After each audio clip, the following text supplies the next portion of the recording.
Headline के प्रायोजक है बीएमएच के मसाले, अच्छी सेहत के लिए जरूर।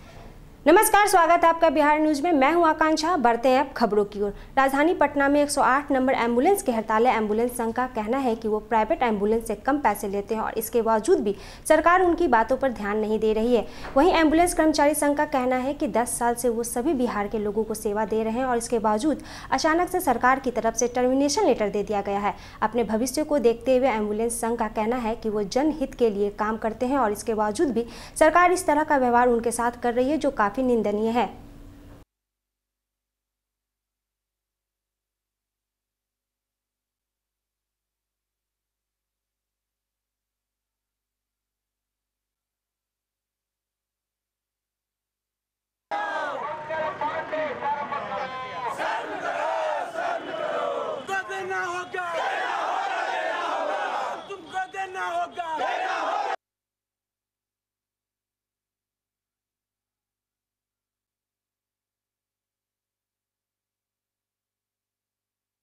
मैं अंजनी कुमार 108 मेडिकल टेक्नीशियन, जो 108 एम्बुलेंस सरकार द्वारा चलाई जा रही है उसमें कार्यरत हैं लगभग 10 वर्षों से।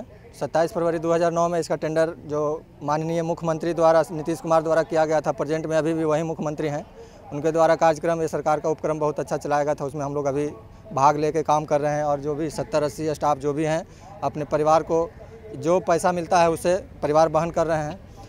अचानक 5 दिन पहले 18 जनवरी को हम लोग को टर्मिनेट लेटर दे दिया गया है कंपनी द्वारा, जो जिगिजा हेल्थ केयर लिमिटेड द्वारा 108 का संचालन बिहार सरकार ने दिया है। तो 27 फरवरी को हम लोग का एंडिंग डेट है। 27 फरवरी के बाद जो भी स्टाफ इसमें काम कर रहे हैं वो बेरोजगार हो जाएंगे, रोड पर आ जाएंगे। और इससे सिर्फ स्टाफ को नहीं, स्टाफ तो हताशा में गई है, बेरोजगारी के कगार पे आ गई है। उसके बाल बच्चों का जो शिक्षा दीक्षा हो रहा है, उसका जो कार्यभार संभालने के बाद जो समस्या आएगी वो तो हम लोग के सामने है और समाज के सामने है। हमारी मेन मांग है सर कि हम लोग को समय अवधि विस्तार किया जाए, जो बिहार सरकार द्वारा मांग है। ठीक है, स्वास्थ्य विभाग से हमारा जो प्रधान सचिव हैं या एग्जीक्यूटिव डायरेक्टर हैं, उनके द्वारा हम लेटर दे चुके हैं। 1 महीना पहले लेटर भी दिए हैं। नहीं मानी जाती तो फिर क्या? नहीं मांगी जाएगी तो हम लोग ऐसे हड़ताल पर, निश्चित हड़ताल पर रहेंगे। अगर 10 दिन 15 दिन रहने के बाद भी अगर नहीं मांगा जाए तो हम लोग भूख हड़ताल भी कर सकते हैं। बख्तियारपुर रेल पुलिस ने बख्तियारपुर थाना क्षेत्र के देवदौर गांव में चोरी की मोबाइल के साथ 2 चोर को गिरफ्तार किया है, जबकि एक चोर पुलिस को देखकर भागने में सफल रहा। इस संदर्भ में रेल पुलिस ने बताया कि गिरफ्तार दोनों चोर मोबाइल चोरी के आरोप हैं और गिरफ्तार दोनों चोर को रेल पुलिस ने जेल भेज दिया है। अभी बयान हम देंगे, आपको तो अच्छा नहीं, ये ड्रेस में अच्छा नहीं,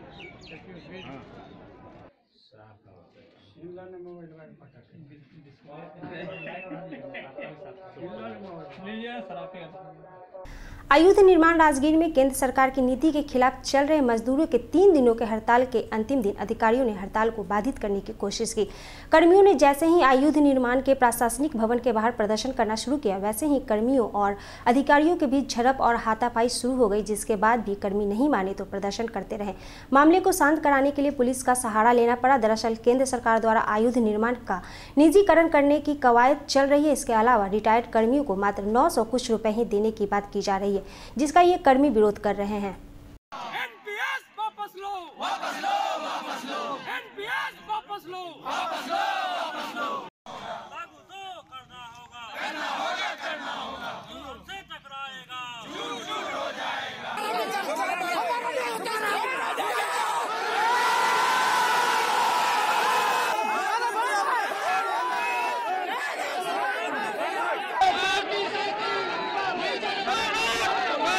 मोतिहारी के चकिया थाना के बैसाहा गांव में लवेना पब्लिक स्कूल के बस से ठोकर लगने से 4 वर्षीय बच्ची की मौत हो गई। घटना के बाद ग्रामीणों ने स्कूल बस को बंधक बना लिया और चकिया पुलिस को सूचना दी। चकिया पुलिस तत्काल घटनास्थल पर पहुंचकर बस और बस के चालक को अपने हिरासत में ले लिया है और बच्चे के शव को अपने कब्जे में कर पोस्टमार्टम के लिए मोतिहारी भेज दिया है।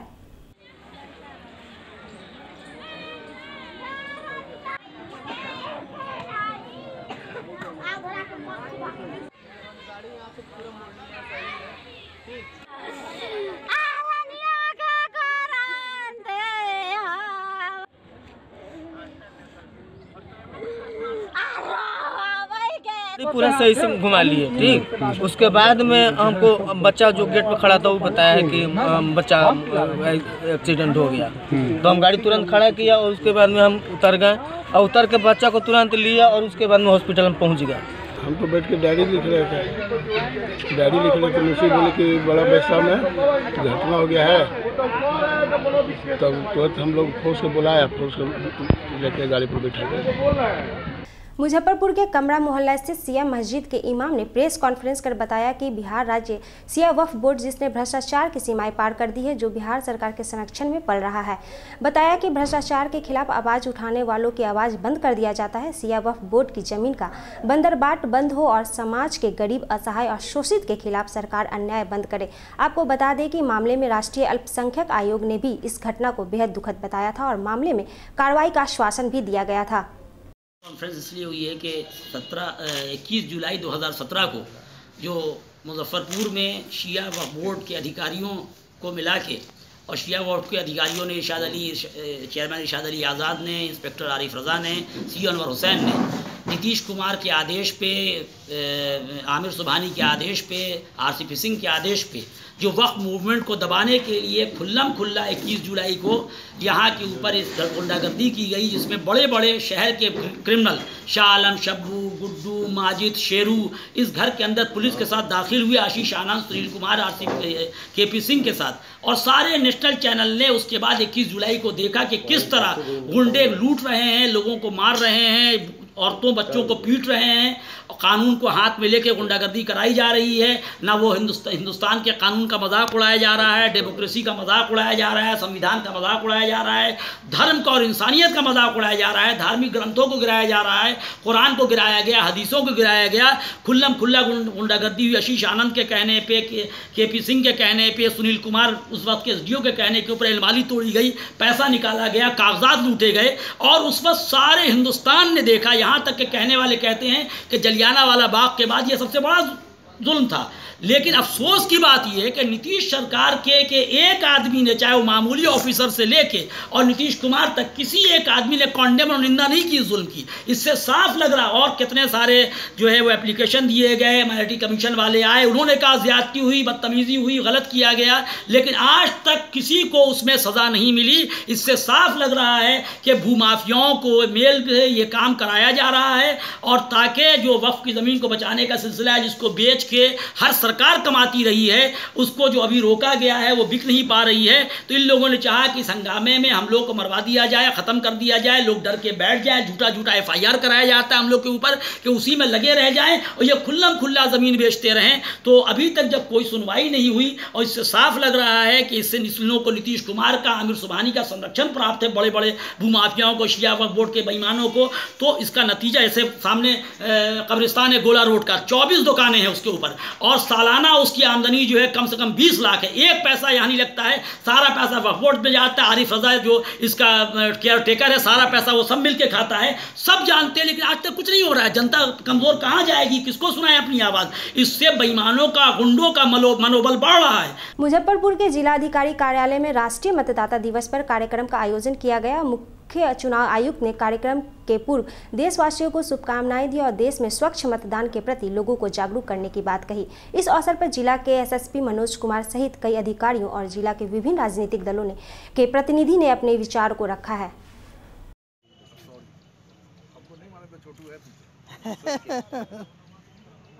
बहुत ही महत्वपूर्ण है। अगर आज का दिन नहीं हुआ होता तो जो 15 साल या हमारे बाद या हमारे उसके पहले या हमारे उसके बाद हुई थी।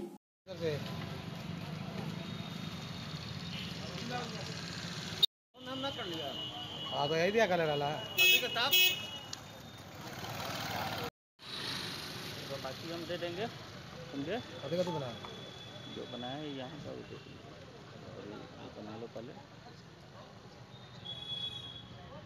भागलपुर के कहलगांव त्रिमुहान राम धर्म के पास किसी अज्ञात बदमाशों ने एक ट्रैक्टर चालक को गोली मारकर हत्या कर दी। मृतक का नाम नीतीश कुमार बताया जा रहा है, जो थाना गोपालपुर पुलिस जिला नवगछिया का रहने वाला था।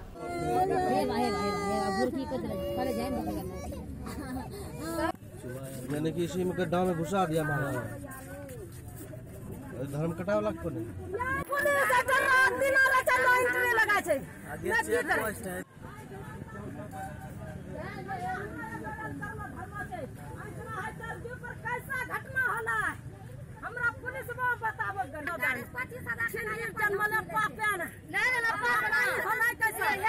दलसिंह सराय में राष्ट्रीय मतदाता दिवस के अवसर पर स्थानीय आरबी कॉलेज में मतदाता जागरूकता अभियान कार्यक्रम का आयोजित किया गया। इस दौरान डॉक्टर चारसिया ने अपने संबोधन में कहा कि निर्वाचन प्रक्रिया में युवक सक्रिय हिस्सा ले और मतदाता सूची में छूटे हुए लोगों के नाम जुड़वाने में घर घर घूमकर सहयोग करें।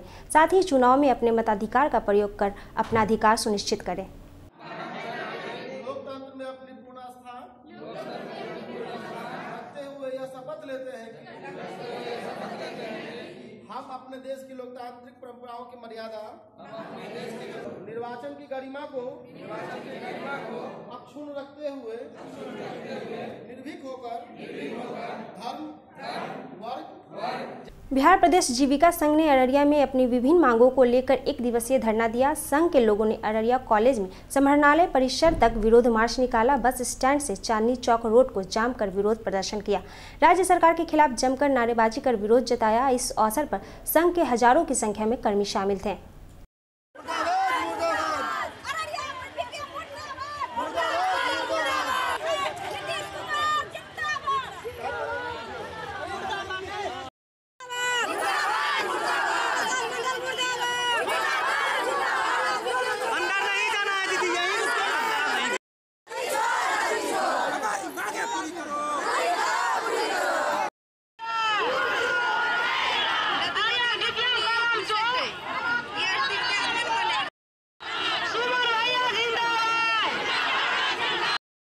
दीदियाँ हैं नीतीश कुमार का एक जो फरमान जारी होते हैं उनको पूरा करने के लिए जीविका गरीब दीदियाँ दिन रात एक कर देती है। नहीं बरसात, जाड़ा, ठंडा कुछ भी नहीं देखते, धूप गर्मी कुछ भी नहीं देखते, दिन रात एक कर देते हैं। लेकिन उन्हीं का शोषण किया जाता है। जीविका गरीबी उत्थान के लिए जीविका यह परियोजना चलाया गया है, जबकि वास्तविकता यह है कि यहाँ पर गरीबी और दीदी दिन दिन गरीबी बढ़ते ही जा रहे हैं। दीदी को 2000-4000 रुपया लोन मिलता है, 4000 से बाद दीदी कोई रोजगार नहीं कर पाती है। न्यूनतम मजदूरी हम लोग को मिलना चाहिए और जो है सम्मानजनक मानदेय मिलना चाहिए, एक आईडी प्रूफ मिलना चाहिए, हम कौन है, क्या करते हैं।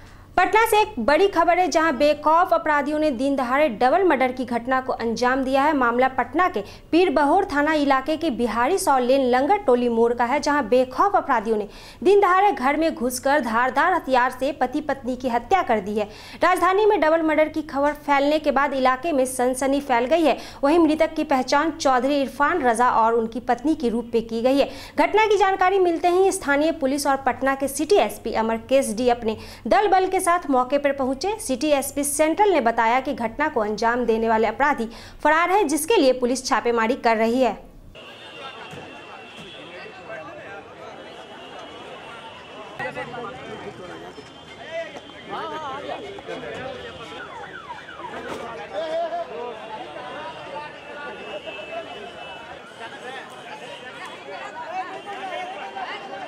मैं दूसरे तल्ले में 2 लाश पड़ा हुआ था।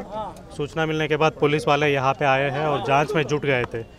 यहाँ पे अभी 2 लोगों की मर्डर हुआ है।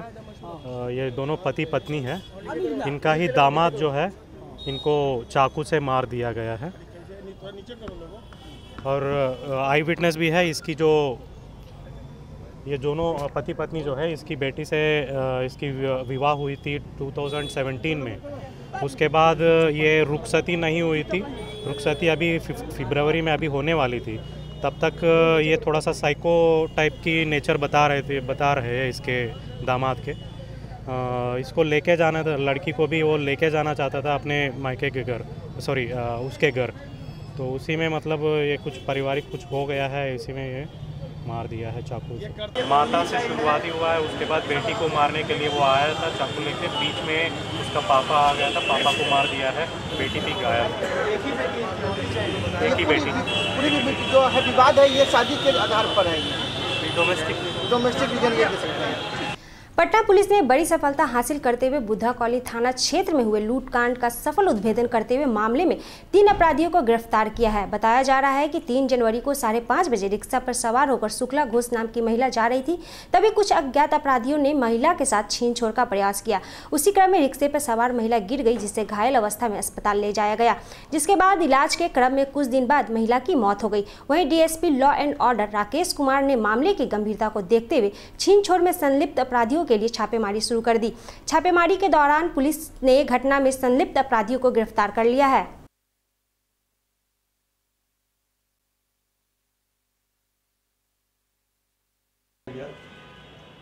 और उसी क्रम में जो है महिला गिरकर जख्मी। 3 जनवरी को बोर्डिंग रोड अंकुर होटल के पास एक रिक्शा से महिला जा रही थी घोष। उनका पर्स अपराधियों के द्वारा पर्स छीना गया और मोबाइल का लूट किया गया, जिस क्रम में वो रिक्शा से गिर गई थी और इलाज के क्रम में उनकी मृत्यु हो गई थी। हम लोगों ने वैज्ञानिक अनुसंधान व मैनुअल अनुसंधान के आधार पर कांड में शामिल कुल 3 लोगों की गिरफ्तारी की है और लूटी गई मोबाइल को बरामद किया है। ये अपराधी कहाँ? ये अपराधी दानापुर के हैं। और कुछ आर्म्स भी बरामद हुए? अभी आर्म्स तो बरामद नहीं हुआ है, पर ये सब पेशेवर हैं और इनके पास से मोबाइल रिकवर्ड हुआ है। जिस व्यक्ति ने घटना को अंजाम दिया था वो लोग गिरफ्तार किए गए। आंध्रा की मछली पर बैन को लेकर पिछले 4 दिनों से अनशन पर बैठे विकासशील इंसान पार्टी के कार्यकर्ताओं को राजद प्रतिपक्ष के नेता तेजस्वी यादव ने धरना स्थल पर पहुंचकर जूस मिलाकर अनशन तुड़वाया। वहीं तेजस्वी यादव ने बताया कि सरकार लगातार गरीब एवं असहाय लोगों के साथ भेदभाव कर रही है, जिससे उनके रोजगार पर काफी प्रभाव पड़ रहा है। बिहार सरकार पर निशाना साधते हुए तेजस्वी यादव ने कहा कि जहाँ एनडीए की सरकार बेरोजगार को रोजगार देने की बात कहती है, वहीं यह तानाशाही की सरकार लोगों को बेरोजगार कर रही है। नीतीश कुमार हाय हाय, नीतीश मुकेश सहनी जिंदाबाद। निषाद समाज के कल्याण के लिए कोई भी सरकार के प्रतिनिधि यहाँ नहीं आया। रोजगार के प्रति कितना कॉन्शियस है ये समझ सकते हैं आप लोग कि सरकार की क्या नीति है, क्या हमारे सहनी की कुछ नहीं सोच रही है। जिंदाबाद, महागठबंधन जिंदाबाद, जिंदाबाद, तेजस्वी यादव जिंदाबाद।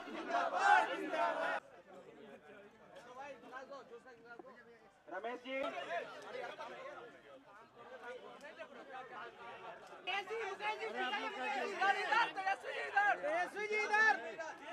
कृपया साइड हो जाइए, अपराध पत्र मत कीजिए, शांत रहिए, हल्ला मत कीजिए।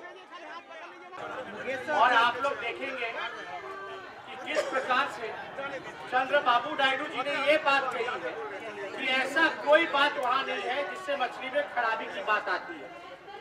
ये पूरी तरीके से राजनीतिक षड्यंत्र के हिसाब से, क्योंकि मुकेश सहनी जी आज हमारे दल में जुटने का काम किए हैं, हमारे अलायंस में जुटने का काम किए हैं, उस वजह से नीतीश कुमार जी ने प्रतिशोध की भावना से ये कदम उठाने का काम किया। और उसमें आप देखिएगा खास तौर पर जो कम्युनिटी है मछुआरों की, गरीब तबका, और लगातार ये नीतीश कुमार जी के राज में करप्शन, भ्रष्टाचार नहीं बंद होता है। इनके राज में अपराध नहीं खत्म होता, लेकिन बालू बंद किया जाता है और लगातार जो है आप देखिएगा मछली बंद किया जाता है और पता नहीं क्या क्या बंदी करने का काम करेंगे। आज लगातार चौथे दिन से आमरण अनशन पर हैं। हमारे साथ 40 लोग लगभग हैं। हम लोग मांग कर रहे हैं सरकार जो ये मछली बंद की है इसको जल्द से जल्द चालू किया जाए। इसमें किसी प्रकार का कोई फॉर्मेलिटी नहीं है। जहाँ से आंध्र प्रदेश से मछली आती थी वहाँ की भी सरकार जांच करके अपना रिपोर्ट बिहार सरकार को भेज दी कि हमारे यहाँ से भी जो मछली जाती है उसमें किसी प्रकार का फॉर्मेलिटी नहीं है। लेकिन सरकार अपने गलत नीति के कारण हम लोगों के समाज को परेशान करने के लिए, हम लोगों को समाज को जो कमाई हो रहा है उसको नुकसान करने के लिए, इस समाज को तबाह करने के लिए, तोड़ने के लिए ये मछली बंद किया गया है। इससे हमारे समाज का लाखों लोग बेरोजगार हो गए हैं और हम लोग इसीलिए इस मांग के लिए धरना पे बैठे हैं। आज हम यहाँ पे गर्दनी बाग में उपस्थित हैं। आज हमारे पार्टी के इधर से तमाम पदाधिकारी यहाँ पे आमरण अनशन में बैठे हैं। आज चौथा दिन है, लेकिन कहीं ना कहीं सरकार इस पे ध्यान नहीं दे पा रही है और कहीं ना कहीं आंध्र प्रदेश के सरकार को से लड़ने के लिए कहीं ना कहीं मछुआरा समाज के कंधे पे बंदूक रखकर निषाद समाज को परेशान किया जा रहा है। इसके लिए हम लोग पूरे बिहार में धरना प्रदर्शन कर रहे हैं। खबरों में फिलहाल इतना ही। बने रहिए बिहार न्यूज के साथ। मुझे दीजिए इजाजत। नमस्कार।